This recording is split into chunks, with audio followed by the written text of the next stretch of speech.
Roethlisberger. They also brought in some new players over the weekend, including a new punter in Dustin Colquitt, taking on the New York Giants Monday night, 7:15. And the Giants have a new head coach. Joe Judge is the man there, although he comes in without the benefit of OTAs, mini camps, the standard training camp, which I think gives the Steelers a big advantage considering they return just about everyone on this team. Stability is a big factor when you talk about pandemic football. Mike Tomlin is about to address the media, and we are going to go over there as he talks about stopping Saquon Barkley, Daniel Jones, second-year quarterback who had some big moments and also some not-so-big moments last year, a defense that could be as good as maybe he's ever had here in Pittsburgh. Let's go over to the South Side right now for Mike Tomlin and his Week 1 press conference. Good afternoon. Again, man, we're meeting virtually in this COVID environment. I'd like to start by saying I respect the job that you guys have to do. And like we talked about at the beginning of team development, I understand how challenging this may be. And so Bert and I work our tails off, man, to accommodate you guys. If there are any additional questions and so forth that might develop and you don't get opportunities to kind of, run across us or whatever, just give information to us. We'll work our tails off to accommodate. We're just respectful of the challenges that the environment and circumstances present. Now let's get into some Steeler football.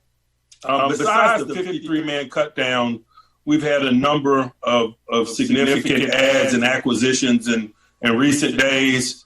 We're excited about those. We believe it adds depth and or competition to us in terms of rounding out our roster. Many of the guys we have some familiarity with and are excited about. It's exciting to have Josh Dobbs back in the fold. We like Josh. He's an intelligent guy.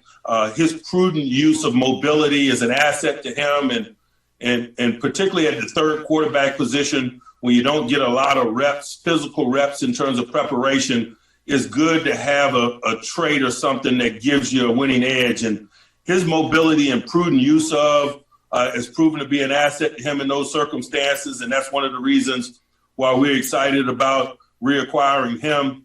We were able to get Sean Davis back, and, forget safety. Sean Davis has been a guy over the course of his career with us that has been a quality punt team player, been a quality kickoff team player, and I think those are the first things that we thought about when we had an opportunity to reacquire him, the instant help that he could provide us as a guy that spent a lot of time as a core special teamer for us in his youth, but also as a guy that's familiar with our schemes and capable of playing both safety positions and adding starter-capable depth at that position. So really excited about those guys.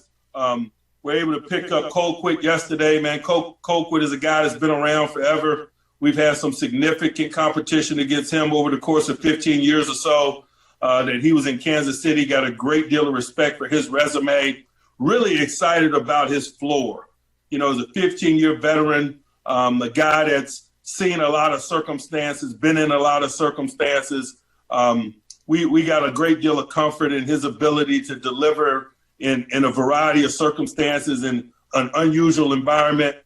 He's a savvy and seasoned holder. That's going to be an asset for his game and ours as it relates to holding for Boz. So we're excited about the acquisition of those guys and quickly getting those guys up to speed. And I say quickly because particularly as it pertains to Josh and Sean Davis, it's reasonable to expect those guys to be game ready for us in a quicker fashion than those that haven't had a lot of exposure to our football like those guys did at the early portions of their career.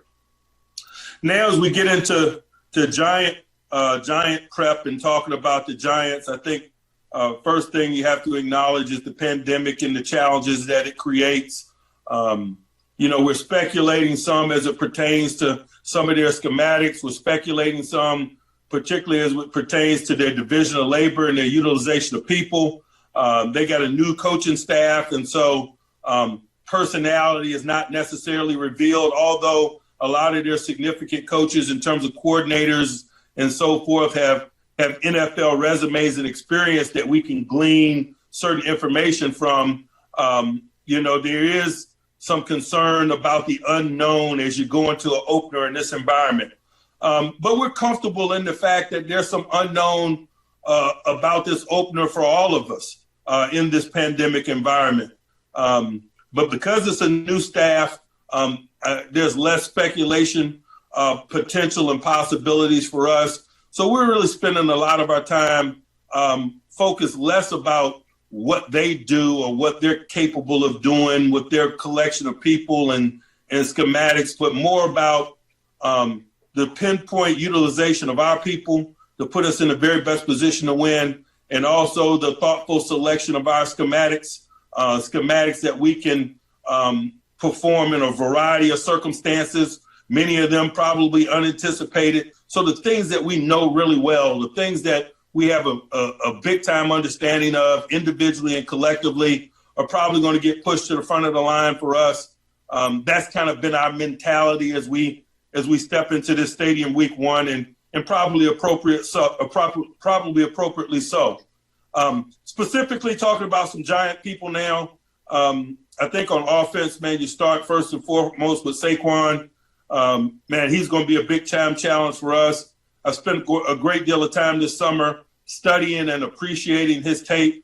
Had a great deal of respect for him when he came out of Penn State, being a regional guy, but hadn't seen a lot of him since he's been in the league, and an NFC guy.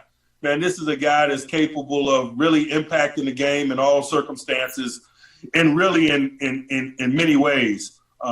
He's got the quicks and the vision to be a quality interior runner, and the power also to be a quality interior runner.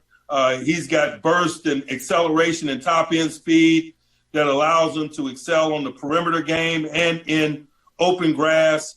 5 to 10 yard runs can quickly become 50 to 60 yard runs when you're facing a guy the talents of Saquon. And so we're going to spend a lot of time preparing to minimize his impact, but I'd be remiss if I didn't mention Dion Lewis as well. Dion Lewis is a guy that we have a great deal of respect for and knowledge about, being a former Pitt Panther and a guy that we've seen a lot of since he's been in the league. He's always been an exceptional supplementary runner, a guy that complements a big-time starter. He did it for Henry last year in Tennessee, and now he's in New York. Not only that, but he's got a reunion of sorts with Coach Joe Judge, who was the special teams coordinator in New England when he was there, and Dion was a dangerous kick returner. I think he returned 2 kicks for touchdowns during his time in New England.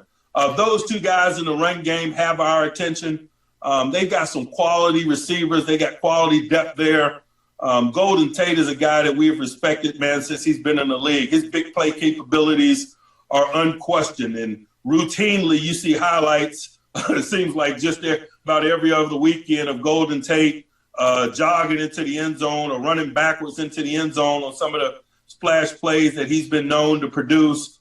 Got a great deal of respect for Shepard and his abilities. Have gained an understanding and continuing to gain an understanding of the talents of Slayton, their young second-year receiver out of Auburn, who really made a splash as a rookie a year ago with big play capabilities.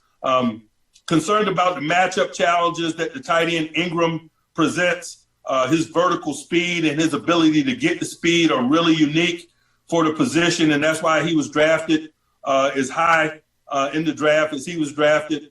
We got some work there, some thoughtful decisions to make there in terms of matchup football. They got a solid front. Zeitler is a guy that's AFC North familiar and a guy that we respect on the interior. And Thomas, their top quality first-round pick, is slated to start for him at left tackle, man. He's a high pedigree guy who we really, I could say coveted, but we knew we'd have no chance to get him in the draft, but we did have an appreciation for his talent level. On the defensive side of the ball, it starts up front for those guys, and it starts up front in terms of our attention, in terms of preparation for those guys. Dexter Lawrence is a formidable front defender. He's dominant versus the run and the pass. He's highly conditioned for an extremely large man. He's able to play a large number of snaps. His motor runs hotter than anticipated for a guy his size. He's able to flash sideline to sideline chase abilities and and be able to move laterally with gaps in a way that most guys his size can't. And I think that's why he was drafted so high. Leonard Williams is a similar guy who was drafted extremely high out of Southern Cal, and Tomlinson round out that group. We got a lot of respect for their edge guys. They have a lot of talent. Carter and company. Golden is a guy who's back and was a double-digit sack guy for those guys. We got a lot of respect for the people that they're capable of playing along the front, and we also have a lot of respect for the versatility and the number of things they could show us with that group, be it 3 down or 4 down or solid. We just got a lot of respect for what we're capable of seeing, and that's occupying a lot of our attention from a preparation standpoint.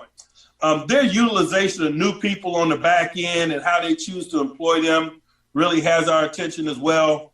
Logan Ryan is a versatile defender. His stat line says it all from 2019, 73 tackles, 4.5 sacks, 4 interceptions.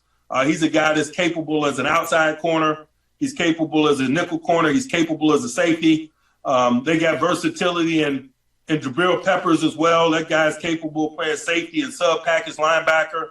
Bradbury is a guy that they acquired in free agency, will be a primary outside corner for him as a top-flight guy who was one of the most coveted guys on the free agent market. It was a big coup for those guys to land him. Blake Martinez has a chance to be a green dot, all situations linebacker for them. He has been that over the course of his career in Green Bay. I know that their coordinator has some firsthand experience with him from their shared time in Green Bay. I think it's reasonable for us to expect Blake to be a central communicator and be an all situations type player for them. His resume reads that way, and we have a great deal of respect for what he's been able to do in the league. So that's kind of an overview. Man, we got a lot of work ahead of us. I'd be happy to address any questions that you guys might have relative to some of those things and others. First question is from Mike Pursuta. Mike, go ahead. Mike, I'm more familiar with Garrett's offenses in Dallas than Graham's defenses. Are there one or two things that he's noted for or associated with? You know, I can only really go by his experience and what the tape tells me. He was a coordinator in Miami a year ago. We played those guys. They were very multiple. They were capable of being a 3-down group. They were capable of being a 4-down group. He has experience in Green Bay and extensive experience in New England. And then particularly in New England, they've always had fronts that have been capable of being hybrid fronts. And so we better be prepared to block a number of different types of fronts. And they have the defensive personnel up front to answer that as well. So, you know, that's kind of a snapshot in terms of some general things that one could anticipate regarding him. Jerry Dulac, go ahead. Hi, Mike. Are you comfortable with your right tackle situation based on what you saw at training camp? And do you expect Dave DeCastro to play against New York? I'm comfortable with the right tackle prospects. Like I said in recent days, you know, it's been a tough decision because I feel like we have 2 guys that are starter capable. And so that's a good issue to have. We'll quickly sort through that as we get through the week and formulate what's best for us in terms of winning this football game. And we didn't work David yesterday on the bonus day. We'll see what tomorrow holds as we begin our preparation week. I know he's excited about getting back out there with his teammates as soon as possible. Joe Rudder, you're up. Go ahead. Sorry. Yeah, Mike, was there anything specifically that Jordan Berry didn't do, or was it more just the Colquitt was available when you wanted this guy? You know, it's always a myriad of variables when you make a change or a decision. But like I mentioned at the opening of this, Colquitt has the type of resume that's really impressive, and forget the things that capture your attention from a outstanding trait standpoint. We just really like his floor. He's got a consistent resume over 15 years in a variety of circumstances that we believe is an asset to us as a football team. And we think his experience is good, particularly in an environment where you had a lot of preseason football. And this guy's just tried and tested, and we were really comfortable with acquiring him. Jeff Hathorne, you're up next. Go ahead.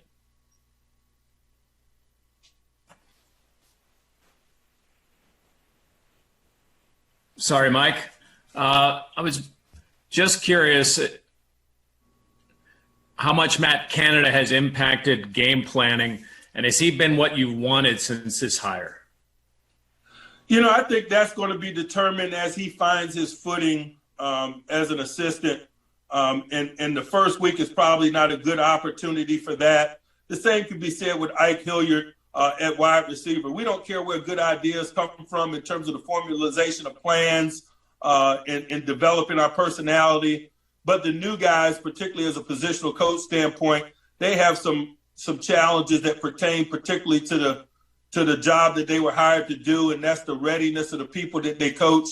Quarterback in Matt's instance and wide receiver in Ike's instance, that's probably what's appropriate as we leave the station, as they get a rhythm of how we function as a team. We're open to input from those guys and perspective from those guys, and I'm sure it'll increase as we get into this journey.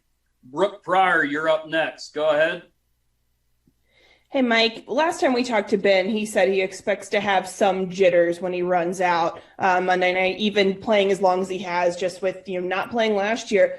You've obviously done this a long time. You're a guy who's pretty calm, cool, and collected, but are there any nerves? I mean, do you expect to have a different feeling just because you didn't have a preseason or a normal offseason? There are nerves and jitters every time we walk out of tunnels, at least for me, speaking for myself. But especially the first time you walk out in a season, or the first time you walk out, particularly in a circumstance such as this, with no preseason. I think I'm really just focusing my energies on using that angst or anxiety in a productive or an appropriate way, and working through it and finding comfort through work. And that's what I'm going to challenge our team to do. And I'm not going to pretend like it doesn't exist. I think that's a global thing, and I think that's something that all of us in some form or fashion, or in one way or another, will have to deal with here in 2020, here in the next 7 days or so. Mark Kabola, you're up next. Go ahead. Hey, Mike, you talked in your opening statement about the speculation with the Giants when it comes to scheme and personnel, but that works both ways, and can use that to your advantage with your versatile personnel, especially offensively? I just think there's less speculation, or there's more definitive speculation is probably a more appropriate way to say it, when you face a group that has continuity, and particularly continuity among key decision makers and the coaching staff. To be quite honest with you, it's going to be easier for Joe Judge and company to forecast what our ball is going to be on offense and defense and special teams because of that continuity. Aditi Kinkabala, you're up next. Go ahead. Hello. In the last few years, or really for most of your tenure, you have liked to have one main bell cow running back. Yet this year you have this unbelievably diverse group. In an ideal world, what's the division of labor there? Do you still ride one back? We're going to discover that week in and week out in terms of what gives us the very best chance to win each and every game. We have players with unique and different talents, particularly at that position, as you mentioned, and we're not opposed to utilizing all of those talents. All of that being said, there is no question about who our bell cow is. Our bell cow is James Conner, and he's our primary ball toter. Tim Benz, you're up next. Tim, go ahead. Mike, you had some pretty high praise for Dexter Lawrence in your opening comments for the Giants, acknowledging what you said earlier, not necessarily knowing about scheme and personnel, how they'll be used for New York. Is that a guy in the past who has largely been on the left side of their defense, and what can you do for your new right tackles to aid them against him during this game? I'd imagine a guy like Dexter Lawrence is going to play over top of a lot of people. Just in watching Giant tape a year ago, and I'm acknowledging that it's a different staff and different schematics, man, you saw him over left guards, centers, right guards, and occasionally over tackles. He's a big dude. He's uniquely active for a guy his size, and he's ridiculously agile for a guy his size. And I think all of that, makes him the dangerous guy that he is, and that's why he was drafted where he was drafted. And I've seen those talents firsthand. That's why I trooped down to Clemson, South Carolina, and watched him at his pro day and took him out to dinner the night before his pro day. Just as a window shopper, I assumed that guys like him and Cleveland and others that were down there, Wilkins, were not going to be available to us when we were selected. Jenna Horner, go ahead. Mike, how would you describe the mood among the guys right now? You know, it's officially week 1. It's game week, especially after everything you went through during the off season. You know, I'd be speculating because it's Tuesday, it's their day off, but I assume that, you know, we got an excited group. We got a group that's appreciative of the opportunity to play. I think that's one thing that the off season has taught us all. If we didn't know that already, these opportunities are precious. They're not to be taken for granted. And we're just really blessed to have an opportunity to put football on. And I have that perspective. And I'm sure our players do as well. We're very passionate about what it is that we do. And really, we're relieved that we're getting close to get an opportunity to do it when there probably were times during the course of this development where we weren't so sure. Alan Saunders, you're up next. Go ahead. Mike, you made it a point in training camp, the one practice you went over to the facility to say that you did a preparation of your some of your road game travel protocols. How different is travel going to be for you guys to get up to New York, and how do you anticipate that impacting road teams this season? You know, I don't have the answer to that, and that's one of the reasons why we've done some of the things that we've done, kind of trying to get a feel for that, or trying to have a certain level of anticipation, trying to have a certain level of anticipation of what the protocol means for us. To be quite honest with you, we're still getting memos from the league office regarding travel protocol and things of that nature. So many of those questions are going to remain unanswered until we experience it. And I'd imagine that all of us are going to gain more fluidity and understanding what the issues are as we gain experience in that area, unfortunately. Ray Fittipaldo, go ahead.